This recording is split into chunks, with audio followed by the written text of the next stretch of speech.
सबसे पहले आज दीपावली की शुभ बेला पर आप सभी का स्वागत है। मेरी तरफ से आप सबको दीपावली की बहुत बहुत हार्दिक शुभकामना। आज कोरोना संकट और तरह तरह की समस्याओं को देखते हुए दीपावली का पावन पर्व है, हिंदुओं का हम सबका पवित्र पर्व है। इसका सांस्कृतिक और वैज्ञानिक दोनों ही इम्पोर्टेंस है। ऐसे समय पर हम लोग विद्या की देवी माँ सरस्वती की उपासना करते हुए आज की क्लास का शुभारंभ करते हैं। आप सभी का आज के क्लास में बहुत बहुत स्वागत है। बच्चों, आज हम लोग जो टॉपिक स्टार्ट करने जा रहे हैं ये टॉपिक है कोलाइडल स्टेट, कलिल अवस्था, कलिल प्रावस्था। आप सबको पता है कि कलिल विलयन या कलिल अवस्था वह अवस्था होती है जिसमें डिस्पर्स्ड फेज और डिस्पर्सन मीडियम ये दोनों आपस में मिल करके इस प्रकार का सिस्टम बनाते हैं जिसमें कि कलिल प्रावस्था के कोलाइडल पार्टिकल्स जो होते हैं ये 10 एंगस्ट्रॉम से 2000 एंगस्ट्रॉम के बीच की साइज अडॉप्ट करते हैं और जो डिस्पर्सन मीडियम होता है इसका आकार 10⁻⁻8 सेंटीमीटर रेंज का होता है। इसलिए क्योंकि डिस्पर्सन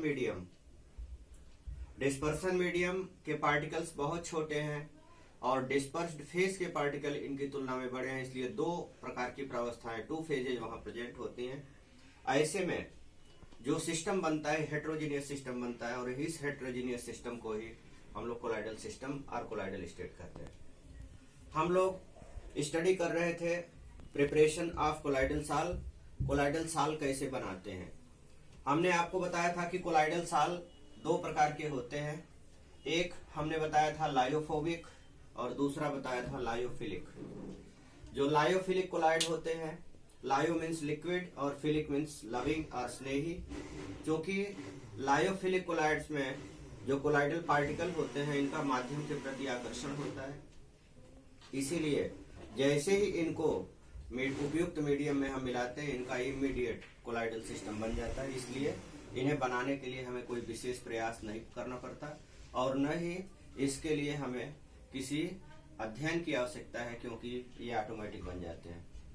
दूसरा सिस्टम आता है लायोफोबिक।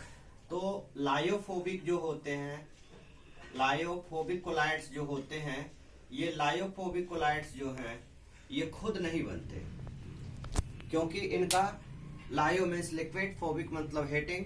क्योंकि इनका मीडियम के प्रति अफेक्शन नहीं होता, मीडियम के प्रति लगाव नहीं होता, इसलिए ये केवल मिला देने से डिस्पर्सन मीडियम में हम डिस्पर्स फेज को मिला दें और कोलाइडल साल बन जाए, ऐसा संभव नहीं हो पाता। इसलिए लायोफोबिक कोलाइड्स को बनाने के लिए कुछ टेक्निक्स हैं, कई तरह की टेक्निक्स हैं, जिसमें एक टेक्निक हम लोग स्टडी कर चुके हैं जिसका नाम है केमिकल मेथड्स। केमिकल मेथड्स में पहला टॉपिक हमने आपके साथ शेयर किया था म्यूचुअल रिडक्शन। म्यूचुअल रिडक्शन में मैंने बताया था कि एक पदार्थ को दूसरे पदार्थ में मिलाते हैं और दोनों ही एक दूसरे का पारस्परिक रिडक्शन कर देते हैं, जिसके फलस्वरूप कोलाइडल साल बन जाता है। ऑक्सीडेशन प्रोसेस में भी मैंने बताया था कि जैसे H2S है, H2S का जब हम ऑक्सीडेशन कराते हैं सल्फर डाइऑक्साइड के साथ तो वहां भी सल्फर साल प्रिपेयर हो जाता है। तीसरा टॉपिक हमने बताया था रिडक्शन। रिडक्शन में जैसे आरिक क्लोराइड है, जब आरिक क्लोराइड का जैसे AU, इस प्रोसेस को जरा देखें, AuCl3 प्लस SnCl2, जब स्टेनलेस क्लोराइड के साथ में आरिक क्लोराइड का रिएक्शन कराया जाता है तो इस क्रिया के फलस्वरूप क्या होता है, यहाँ की जो क्लोराइड है ये टिन के साथ ये टिन SnCl4 में कन्वर्ट हो जाता है, यानी स्टेनलेस क्लोराइड स्टेनिक क्लोराइड में कन्वर्ट हो जाता है और यहाँ पर गोल्ड साल प्रिपेयर हो जाता है। रिएक्शन बैलेंस नहीं है, इसको बैलेंस कर सकते हैं, लेकिन यह जो टेक्निक है इस टेक्निक के द्वारा हम गोल्ड साल बना सकते हैं। और हाइड्रोलाइसिस में भी मैंने आपके साथ शेयर किया था कि हाइड्रोलाइसिस प्रोसेस में जैसे फेरिक क्लोराइड है या FeCl3 है, जब इसका हम जल अपघटन कराते हैं तो जल अपघटन के फलस्वरूप फेरिक हाइड्रोक्साइड साल्ट प्रिपेयर हो जाता है, FeOH साल्ट बन जाता है और इसके साथ HCl बनता है। कहने का तात्पर्य बहुत सीधा सा है कि केमिकल मेथड्स में जो प्रक्रियाएं होती हैं, इसमें जो साल बनते हैं ये साल लायोफोबिक होते हैं। और दूसरी बात है कि चूंकि इसमें जो पार्टिकल होते हैं बहुत ही ट्रू सोल्यूशन के रेंज में होते हैं, इनकी साइज बहुत छोटी होती है, इसलिए हम लोग क्या करते हैं कि ऐसा उपयुक्त माध्यम वहां रखते हैं कि जिस माध्यम में छोटे छोटे पार्टिकल्स आपस में एसोसिएट होते हैं और एसोसिएट होकर के बड़ी कॉलोनी बनाते हैं, और पूरी कॉलोनी का जो साइज होता है वो कोलाइडल रेंज में होता है। इसलिए इस प्रकार के सिस्टम के द्वारा मल्टी मॉलिक्यूलर कोलाइड्स का निर्माण होता है। दूसरा प्रोसेस पेप्टाइजेशन, जिसको हम लोग हिंदी में पेप्टीकरण कहते हैं। पेप्टीकरण क्या होता है? पेप्टीकरण वह प्रक्रिया है जिसमें किसी ताजा बने हुए अवक्षेप का, यहां शर्त है कि अवक्षेप ताजा होना चाहिए, ताजा बने हुए अवक्षेप का, ताजा बने हुए अवक्षेप का किसी उपयुक्त अभिकर्मक की उपस्थिति में, ऐसा नहीं है कि कोई भी अभिकर्मक मिला दिया जाए और उसमें जो है वो पेप्टाइजेशन हो जाएगा। किसी ताजा बने हुए अवक्षेप का किसी उपयुक्त, यहाँ अभिकर्मक ये उपयुक्त होना चाहिए, उपयुक्त मतलब जो उचित हो, किसी उपयुक्त अभिकर्मक की उपस्थिति में कोलाइडल सिस्टम बना लेना पेप्टीकरण कहलाता है। तो पेप्टीकरण वह प्रक्रिया है जिसमें किसी ताजा बने हुए अवक्षेप का उपयुक्त अभिकर्मक की उपस्थिति में कोलाइडल साल्ट बनाया जाता है। उदाहरण जैसे मान लो FeOH है, फेरिक हाइड्रोक्साइड का अवक्षेप बना हुआ है। इस अवक्षेप के विलयन, इस अवक्षेप में हम मिला देते हैं FeCl3 का विलयन। तो FeCl3 का विलयन यह उपयुक्त अभिकर्मक है, इसकी उपस्थिति में क्या होता है? फेरिक हाइड्रोक्साइड साल बन जाता है, FeOH इसका साल बन जाता है। और ये साल क्यों बन जाता है उसका कारण भी हमने आपको स्पष्ट किया हुआ था कि फेरिक क्लोराइड जैसे ही इसका जलीय विलयन है तो ये फेरिक आयनों और 3 क्लोराइड आयनों के रूप में यह प्रेजेंट होगा। फेरिक हाइड्रोक्साइड का जो प्रेसिपिटेट है, इसमें से फेरिक हाइड्रोक्साइड में फेरिक आयन और फेरिक क्लोराइड का फेरिक आयन, ये आयन कॉमन आयन है। तो इस अवक्षेप के चारों ओर फेरिक +3 आयनों का, Fe+3 आयनों का, Fe+3 आयनों का, इसके चारों तरफ एक लेयर बनने लगती है। और इस लेयर के बन जाने की वजह से जो यह फेरिक हाइड्रोक्साइड है, यह एक धन आवेशित कण की तरह व्यवहार करने लगता है। एक जब सारे धन आवेशित कण प्रेसिपिटेट में अलग अलग होने लगते हैं तो ये एक दूसरे के साथ रिपल्सन करते हैं और रिपल्सन के फलस्वरूप एक दूसरे से दूर दूर हो जाते हैं और दूर दूर होने के बाद कोलाइडल सिस्टम बन जाता है, कोलाइडल साल्ट बन जाता है। प्राइमरी लेयर बनती है फेरिक आयनों की जो कि कॉमन होती है, और यह जो 3 क्लोराइड आयन है यह पूरे सोल्यूशन में स्कैटर्ड होता है, 3 क्लोराइड क्लोराइड क्लोराइड क्लोराइड पूरे विलयन में। तो इस प्रकार से क्लोराइड्स की सेकेंडरी लेयर बनती है। प्राइमरी आयन वो होता है जो कोलाइडल पार्टिकल के ऊपर एडजॉर्ब करता है, फर्स्ट लेयर बनाता है। यह लेयर टफ होती है, चीमड़ होती है, बहुत मजबूती से बंधे होते हैं। और जो दूसरी लेयर होती है क्लोराइड की या दूसरे प्रकार के आयन की, इसको हम लोग सेकेंडरी लेयर कहते हैं। और इस प्रकार के आयन को हम सेकेंडरी आयन कहते हैं या काउंटर आयन कहते हैं। काउंटर मतलब गणित आयन या द्वितीयक आयन या सेकेंडरी आयन। दूसरा जो आयन होता है इसका कार्य केवल वहां पर विलयन में उपस्थित रहना है और विलयन को उदासीन बनाए रखना है।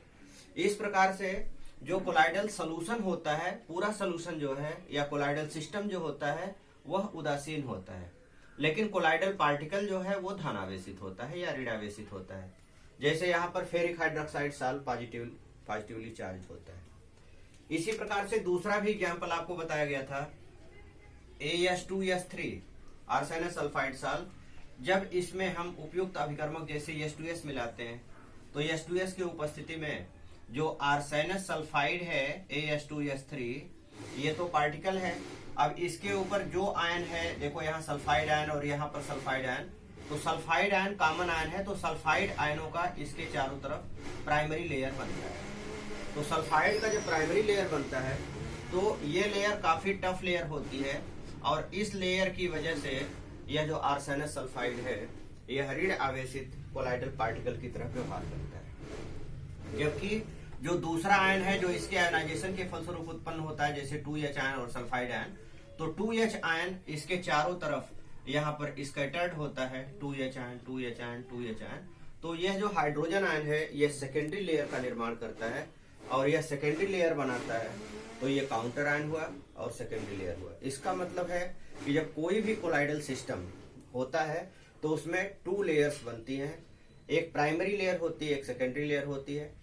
प्राइमरी लेयर की वजह से कोलाइडल साल पॉजिटिव या निगेटिव, कोलाइडल पार्टिकल पॉजिटिव या निगेटिव की तरफ व्यवहार करता है, जबकि जो दूसरा आयन है जिसको हम काउंटर आयन कहते हैं यह पूरे सिस्टम को उदासीनता बनाए रखने के लिए जिम्मेदार होता है।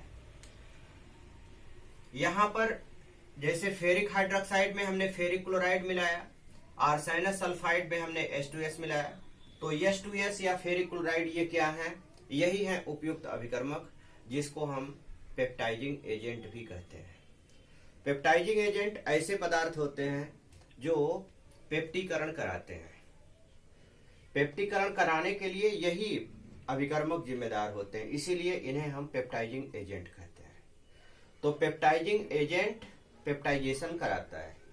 पेप्टाइजिंग एजेंट कौन हो सकता है? पेप्टाइजिंग एजेंट वही हो सकता है जिसमें कम से कम एक आयन, जो कि कोलाइडल साल में है या कोलाइडल पार्टिकल में है, कम से कम उसमें एक आयन कॉमन होना चाहिए। जैसे फेरिक हाइड्रोक्साइड है तो यहाँ पर फेरिक और हाइड्रोक्साइड 2 आयन है, यहाँ पे फेरिक है और क्लोराइड है, तो फेरिक आयन जो है इन दोनों में कॉमन है। इसी प्रकार से आर्सेनस सल्फाइड में सल्फाइड आयन यहाँ पर कॉमन है। इनके संबंध में एक साइंटिस्ट हुए जिनका नाम था हार्डी एंड सुल्जे। 2 साइंटिस्ट थे, हार्डी एंड सुल्जे। हार्डी सुल्जे नाम के वैज्ञानिक ने एक बात बताई कि जो पेप्टाइजिंग एजेंट होते हैं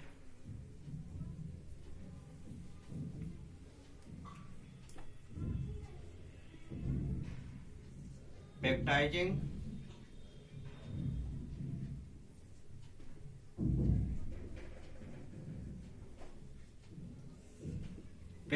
जो एजेंट होते हैं इनकी पेप्टिकारक क्षमता कैसी होती है, इनमें पेप्टाइजिंग पावर कितना होता है।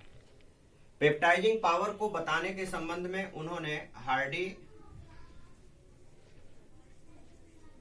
एंड सुल्जे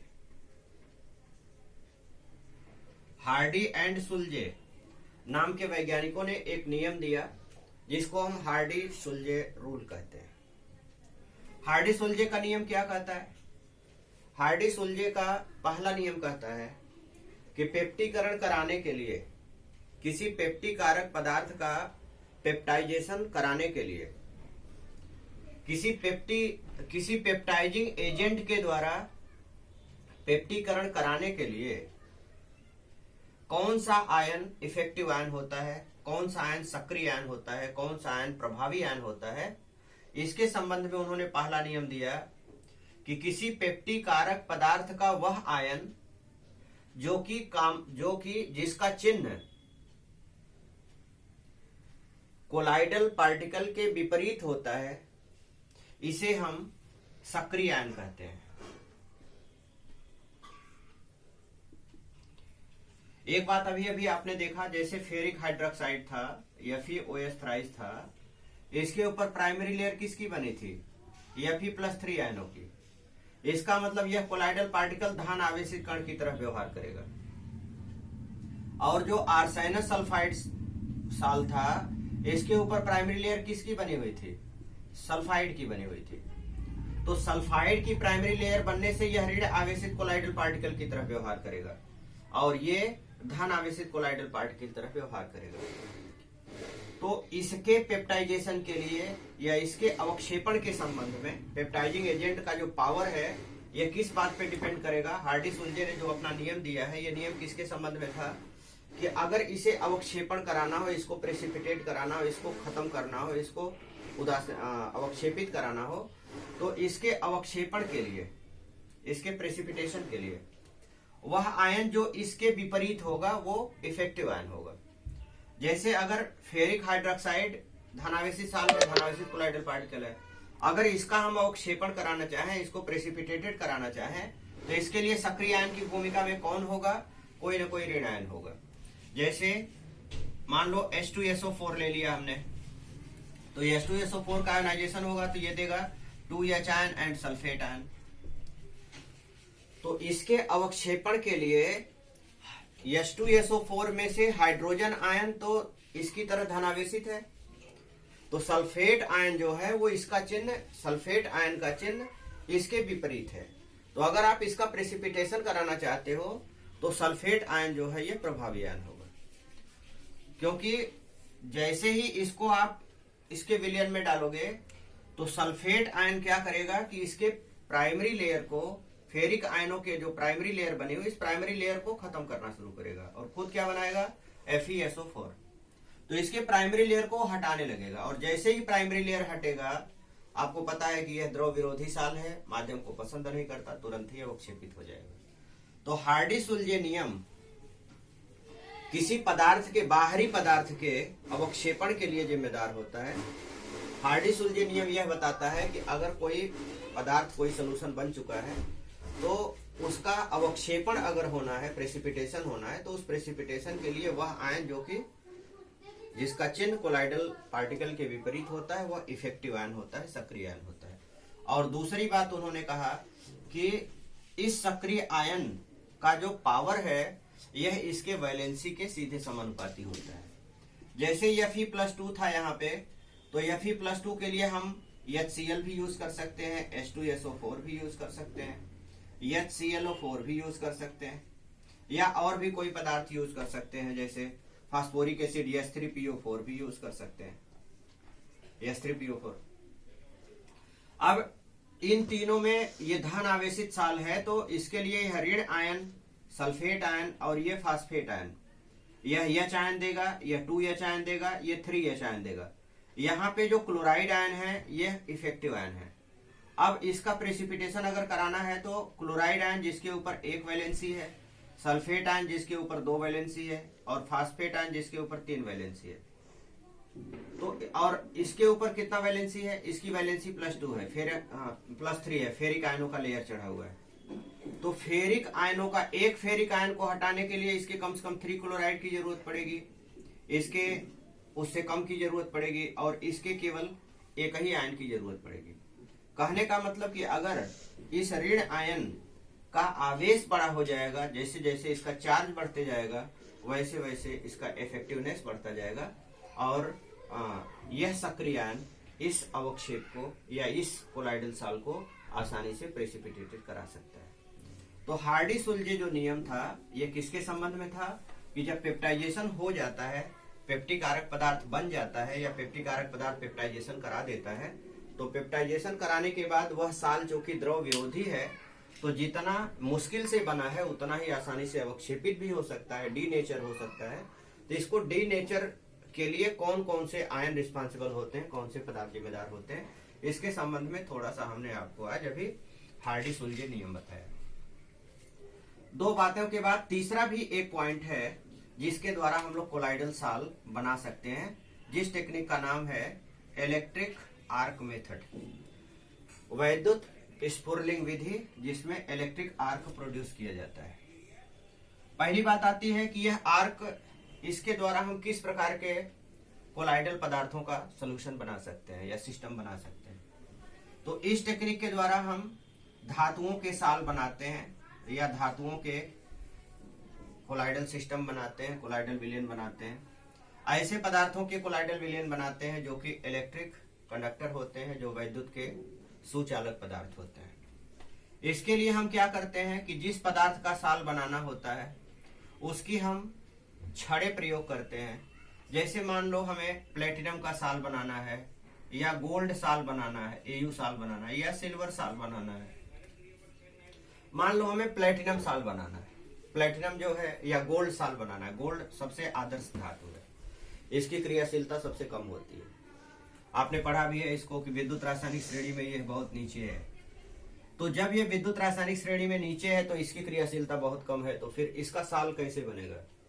तो हम क्या करते हैं कि गोल्ड की राड का यूज करते हैं या गोल्ड की छड़ों का प्रयोग करते हैं, और जहां पर इसकी छड़ों का हम प्रयोग करते हैं यहाँ पर एक विलयन रखते हैं, कोई भी विलयन रख सकते हैं। मान लो पानी ही रख लिया, इसके अंदर H2O ही रख लिया।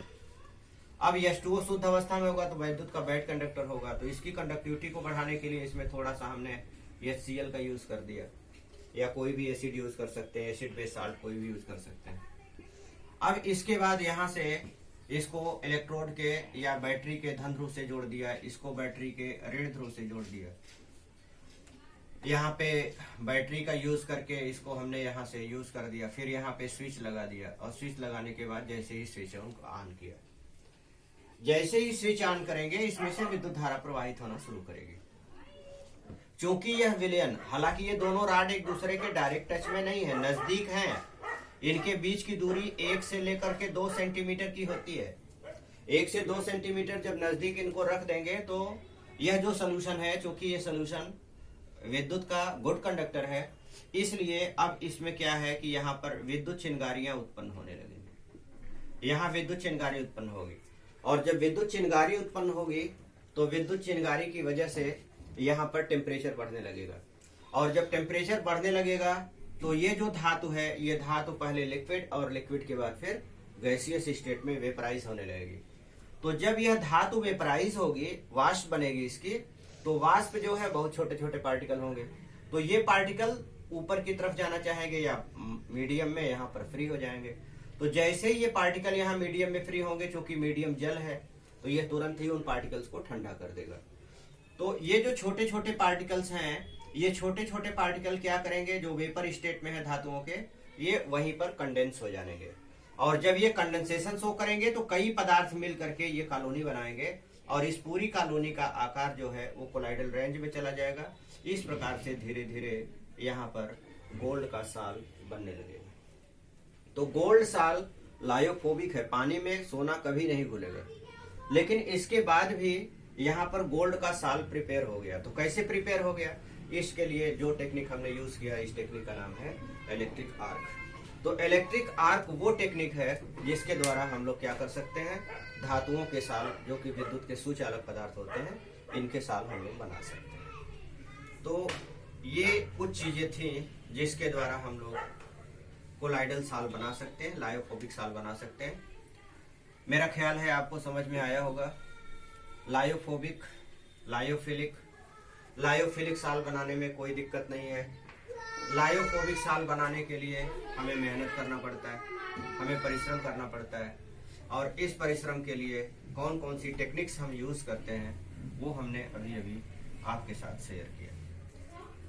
आशा है आप लोगों ने मेरी बात को सुना होगा, और सुनने के बाद आपको ये चीजें समझ में आई होंगी। अब एक छोटा सा